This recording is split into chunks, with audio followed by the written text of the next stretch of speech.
On imom.com, we share ideas, insight, and inspiration. We do all that here too by sharing the best kind of stories, mom stories. We're all at different ages and stages, but one thing we have in common is that we're striving, and sometimes struggling, to love our children well. It's the iMom Podcast. Welcome to this week's episode of the iMom Podcast. I'm Abby. Joining me today are Susan, Megan, and Chloe, and together we're going to solve all the world's problems, starting with bullying. I'm telling today's story, and it is called Sticks and Stones. Of course, you probably know the phrase "sticks and stones will break my bones, but names, what is it? Words will never hurt me. Yeah, isn't that garbage too? I mean, it's so not true, especially today. Yeah, I'd rather have a stick and a stone than a word, to be honest. Well, the sticks and the stones hurt you for a second, maybe leave a scar if it's real bad, but those words, they stick with you until you get into therapy when you're 41. Just hypothetically speaking, Yeah. No, so my story, it's not one specific moment, but I would say like 3rd through 5th grade, I was friends with 3 girls, and I use the word friends loosely. But they were my best friends, like the girls that I ate lunch with every day and were the closest friends I had. And I would call them mean girls. Like one-on-one, they were fine. And that's really was the hardest part. It was like, no, but I know you can be nice. So why, when you're all together, do you gang up on me? And as adults now, like I see one of them somewhat frequently. And she's even said as an adult, she said, we were really mean to you. Aww. Yeah. And she's apologized for it. But, and we never called it bullying. I don't think like when I went to my parents about it, it was never called bullying. I feel like that word has become a lot more popular in the past, 10, 15 years. But, like they would just tease me all the time. And this is embarrassing even to say, but like we'd be on the playground and I wasn't a thin kid. I wasn't that big I was kind of like right in the middle of just having a normal kind of a little bit thicker build. And I remember one of them one time saying fatty, 2x4, like to my face and like them laughing at me and pointing. And I wasn't, like I said, it's not, either way, even if I was a 400-pound 10-year-old, that would have not been really bad. Appropriate. Yeah. And these girls were my friends. We would sit at the lunch table and they would make fun of the lunch that I brought. So how did you react when they said that? That's a great question. So while we were on the playground, I remember probably getting mad, like hands on my hips, kind of mad. Mm-hmm. But what I really did to retaliate, especially if we were in the lunchroom, I resorted, and I'm not proud of this, I used to kick them. Like that was what I did. Isn't that horrible? I know. Wait, like under the table or something? I would kick them in the shins under the table. Did it work? You go, girl. Well, yeah. Way to shut it down. So what happened was, I'm just imagining this. Yeah, and they like winced in pain. I mean, I had like saddle shoes on. I went to Catholic school. That's a serious business. They got mad at me and were like, stop it. I'm like, well, stop making fun of me, And it led to a phone call to my mom, because I resorted to physical violence. But still, I would have shut down in like embarrassment. Oh, that was same. good that you did that. I'm impressed. Well, I didn't. I mean, that took a while. Like I didn't do that every time. Most of the time, I just kind of played along or got upset. I don't know. I do remember going home to my mom though and whining about it all the time and being like, "They're so mean to me. They're so mean to me." And she was trying her best, but her response was always, "Find new friends. Find new friends."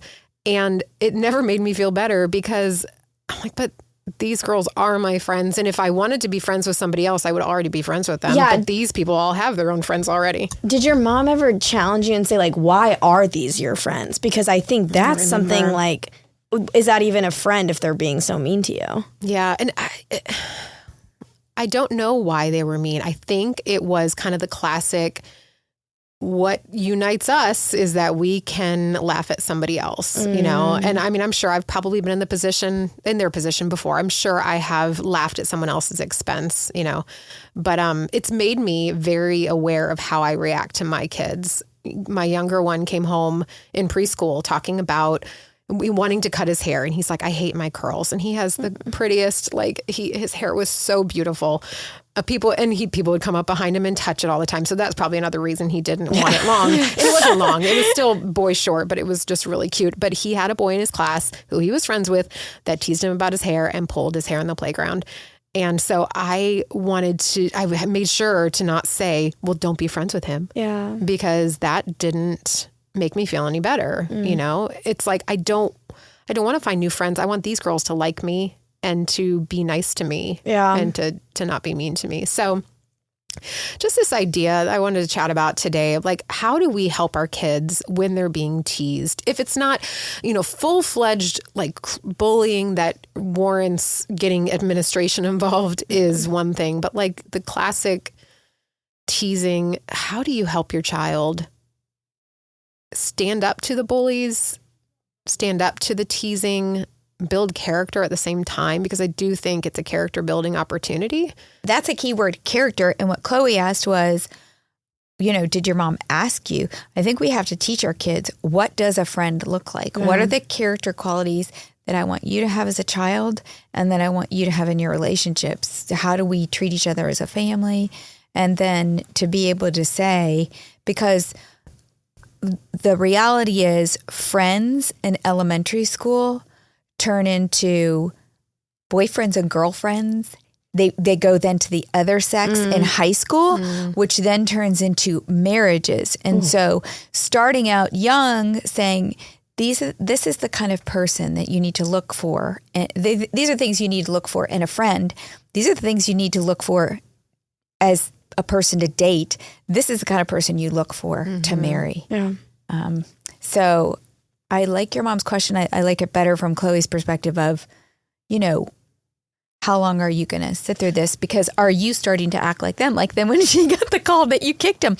Okay, well, it's rubbing off on you. Right. You're retaliating in a way that's not appropriate. Well, it's funny because it's definitely just a sign of my personality. It's a side note. Like I push anger down and I push it down and I push it down until I can't push it down anymore. And then I kick or whatever it is, you know, nowadays. I don't kick in the shins anymore, but I don't know. Watch out. We'll ask Davis. We'll ask your husband about that. Have you been kicked in the shins lately? So, I mean, what is the difference then? We've touched on a little bit. What's the difference between a bully and a frenemy? What do you think? Well, clearly. Because I would consider these girls to be frenemies, you know, because they would be nice sometimes. Yeah. And I wanted to be around them when they were nice. I really liked them. I think one thing about a frenemy is because they're friends, they know how to push your buttons. And so it's almost kind of like they have this inside scoop. And if they want to use that to have a power over you, then they become manipulative. I think it must cut deeper because you've been vulnerable to them or you've been kind to them. With a just straight up bully, the classic schoolyard, you know, bully, they don't have any interest in you. You don't have any interest in them. They're just mean. Yeah, they're mean. Susan, you talk about how to help your child understand the reasons why they're being treated meanly by a friend. Your conclusion is that you're suggesting that we tell our children to accept that some friends aren't meant to be. So maybe kind of like what your mom was saying of just getting new friends, but understanding the character qualities of a friend and what makes a friend. And if they're not treating you like a friend, then this friendship might not be meant to be. And I will say sometimes we have had periods where our kids were in a class, you know, they tend to have a friend in their class because they're with them all day, where they didn't have a good friend. And in those years, it was super, super important for them to develop friendships, either from their extracurricular activities or church. Somebody that when everybody else was being invited, Megan had this situation, everyone was being invited to a sleepover I wouldn't let her go to, but she had friends who went to another school that she could call to spend the night and not feel left out. So it is good to develop friendships outside of their little world of school. Friendships are so defining to children. It can mold their personality. Yeah, and it's a lot to do with identity. Yes. Like who you are friends with. You get and I think too, even if you're friends with girls that are being mean to you, they might be the popular girls. And you're like, well, I don't want to stop being friends with them because then I'm not going to be in the cool crowd. I'm going to lose my status. Yeah. I don't know if that was the case for me. I think we were kind of just middle of the road, you know, but again, it was like middle of the road, kicking each other under the table. Yeah. It was just like, I'm friends with these girls because I like them. I just don't like this part of it. I was friends with my frenemy because she was my ticket to the in crowd. And I purchased that ticket and I paid for it. I did. It was so bad. But like, I don't know. We didn't stay friends that long, but I thought, okay, I can do this. Well, and I mean, my fear as a mom of a 2-year-old, I'm seeing him develop some behaviors that I'm not a fan of. And I'm like, I'm terrified that I'm going to get a call one day saying my child is the bully. He's kicking the kids underneath the table. Yeah. Just right. You better watch out. Yeah, I don't know. It's funny because when I think about these girls, they came from really nice families, really good families. So you got to wonder, because I wanted to say to Megan, there's no way he would become a bully. You guys are kind, fair, generous people. So what is it that gets a kid to do that? Sometimes I've noticed it's the combination of certain personalities. So they were great one-on-one, but sometimes you get a unique little group of kids, and when they get together, they just one-up each other or stir it up. And we see that everywhere. You know, no matter where you go, there can be a bad combination of personalities. Yeah, that's so true. I think that's what it was in my case, for sure. We have an article on iMom, 5 signs your child is a bully. So Megan, here we go. You ready? Think about 2-year-old James. Is James fixated on popularity? Oh man, he is a people person. I hear all about Strike his number 1. friends at school. Yeah. I heard about Catherine today. Ooh. Shout out to Catherine. Does James make a lot of judgmental comments? We wouldn't understand him if he make a lot of comments. He's learning a lot of words. Some of them are not all nice, but he's not quite there yet. So I'll let you know. Does James lack empathy for others? He's 2, so he doesn't really know what others are at this point. He wants a lot of sympathy for himself at this point. So, All right. So I'm thinking we're working on 3 strikes here. Does James act aggressively when he doesn't get his way? Oh, just today I had to wrestle him to put his pull-up on. So, yes. Does James emulate what he sees on TV? Is he saving what's my in gosh, Paw my Patrol kid might be the world or bully. whatever My it is? 2-year-old is the bully. We're at on- school. No. Tell him to wear shin guards. That's all I gotta say. No, those are actual signs. So those are, I mean, they probably don't apply to a 2-year-old, but those are things that you can kind of look at, because I do think, like you said, it's a big fear. No mom wants to get that phone call that her child is the one who's causing another kid to go home crying. You don't want to get that call from the other mom, which is complicated, to like call another parent and have to tell them what your child is telling you, because you never know how that's going to go. She might totally deny it. Yeah. She might not deny it, but say, oh, well, sorry for your luck. But Susan and Abby, I mean, your kids are at an age now where like you could have already gotten those phone calls. Did you get those phone calls? I have not gotten that call. No. I received an email from the teacher that everybody else in the class got, every other parent got. And it was, the kids all received a talking to today because there were 2 kids on the playground that were not included in the game that everybody else was playing. So we talked about including everyone, being Jesus to everyone, yada, yada, yada. And I pulled my son aside and I said, were you a part of this? And he denied it. Backwards, forwards, up and down. He denied it. And I believe him. But I also told him, if I ever get a personal email that this is you, I will be really, really disappointed. As the parent, how do you handle that? Well, I know we have on iMom some content about bullies. And one thing that when a lot of this behavior started becoming well known in our culture, they said there's the bully, there's the victim, but the majority of your kids are called the kid in the middle. And how do we empower the kid in the middle to stop the bullying? And in the case of your class was observing something and your son said he wasn't a part of it, then it's having that conversation. And we have stuff on iMom about this of what could you have done to step in and advocate for the victim? Yeah. Because they have found that in school situations, if there's enough kids in the middle, the bully will be shut down. Is that the upstanding bystander? I think Yeah, so. I'll post a link to that in the show notes too. And just educating the kids in the middle how to advocate. I would hope that my kids are the ones that defend. That's a whole nother character trait that you want to instill, because that takes courage. Yeah. It takes courage, but even if they're not brave enough, because they all have a role to play, they can be the one that afterwards has compassion for the victim, encourages the victim to sit with them at lunch or draw them into their group so that they're not so susceptible. So there's different roles they can play, but it's just training them on, with your personality, I think you could be this kind of kid in the middle. That's good. How do you find out if your child is being bullied if they don't directly come to you and say it? And I think cyberbullying is a whole nother story, like talking about looking at the online activity and things like that. Like that's a story for another episode. But, if your kid's getting made fun of at the lunch table, how do you know? I think, we've talked about this before, and I wrote about it in The Passionate Mom. Pondering your child is your job. Train up a child in the way he should go.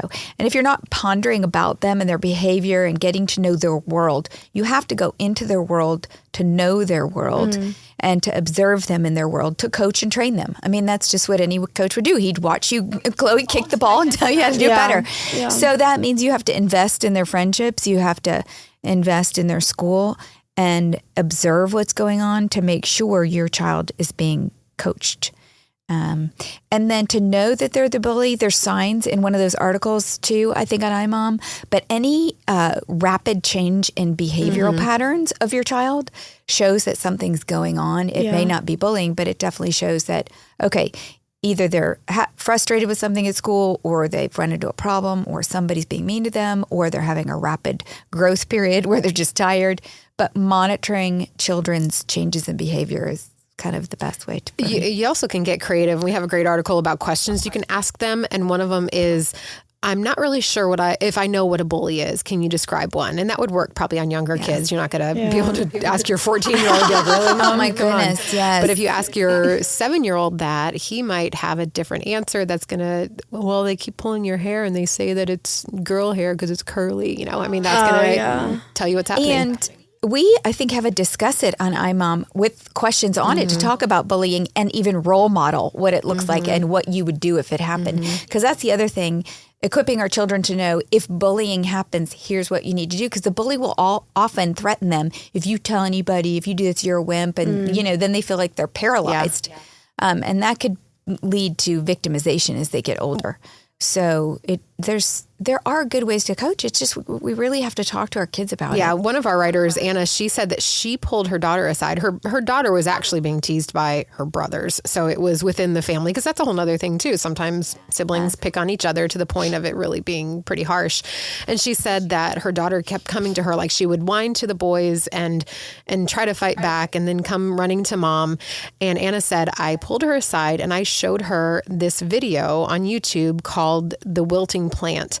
And she said that they watched it over and over again, where with one little touch, the plant would like wilt dramatically.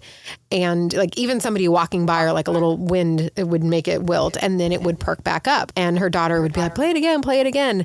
And she said that she used that as an example. She's like, which one do you want to be? Do you want to be the wilting plant that cowers at any little gust of wind? Or do you want to be the regular plant that stands up straight and can withstand anything? And she said the only thing that we can control in our life is how we react to the things that happen. We can't control other people, their reactions, their actions. And so she said, stop letting your brothers get to you. And I know that's kind of it's easy to say, hard to do, but you can at least kind of fake it, because then they'll stop. They won't get that reaction out of you. Because I think that's I think what happened with me is those girls like seeing that they got a rise out of me. Oh, yeah.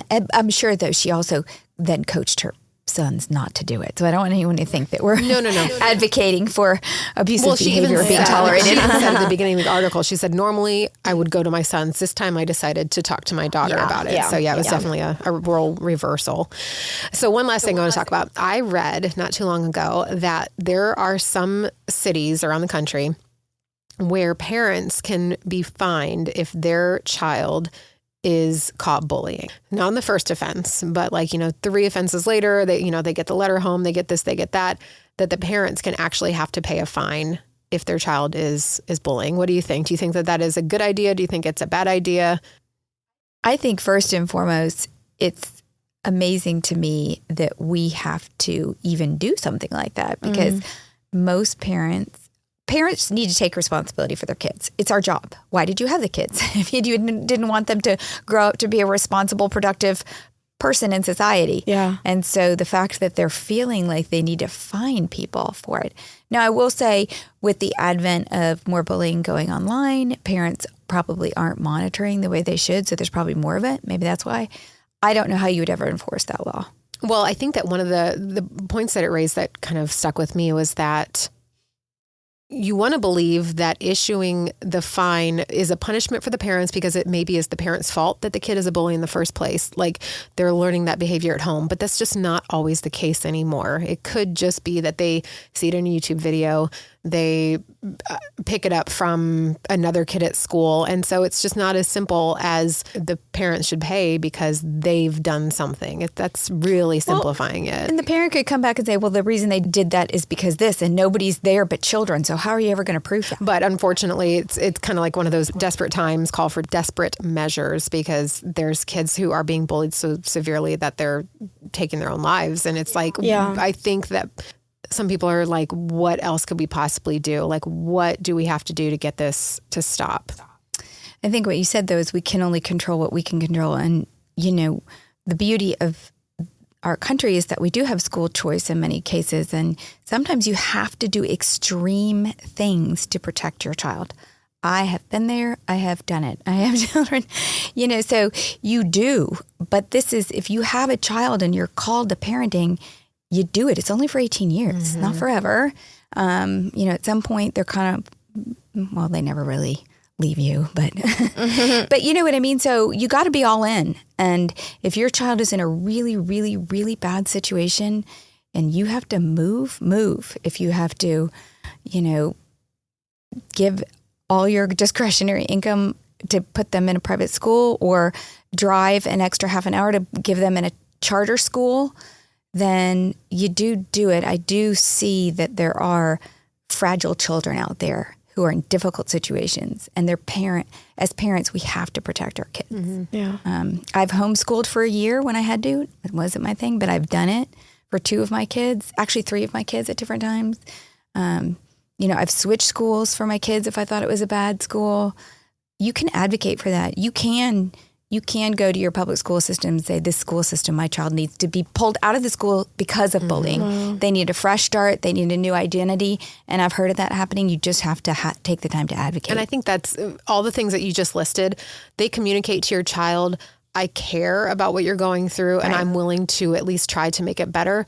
It might not, you might still have the same situation in the next school, but having your kid knowing that you're on their side is a step in the right direction for them mentally. All right. Well, what do you say to your kids to teach them to stand up for themselves or to stand up for others? And how do you deal with bullying? Tell us via the link in the show notes. Also in the notes are links to all the things that we talked about in today's episode. And we provided a link to subscribe to our iMom Minute so you can get quick daily inspiration right in your inbox. Thanks so much for listening.